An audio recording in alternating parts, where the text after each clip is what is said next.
O bilan jig'ildi. Kim jig'ildi? Yeraman emas. Doktor Igor Kaltak. Ya.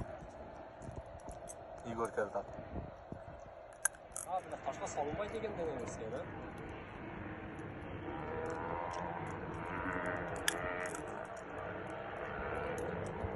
Igor Kaltak.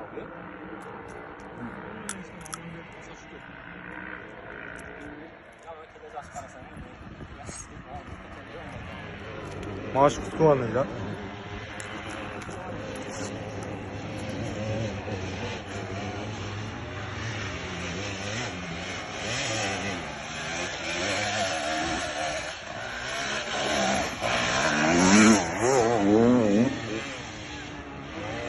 Ay.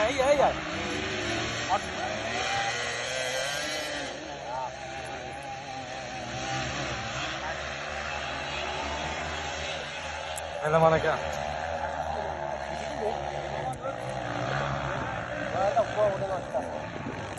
O bilan ko'rinib qoldi.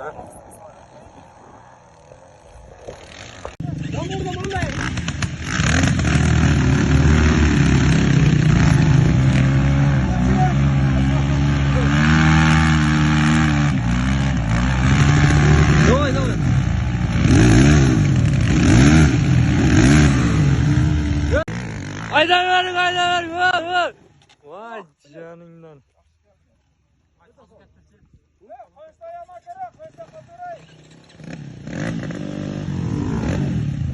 Eleman aka haydang. Eleman aka! Oyoqqa qoldi, oyoq. Voydi la. Qapayda.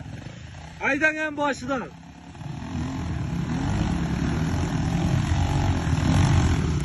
Qiyin.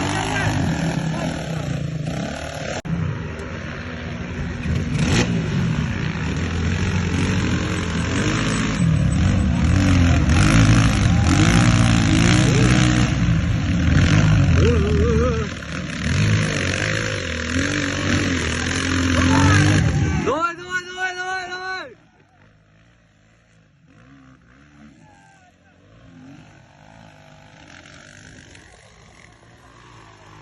Taş haydi.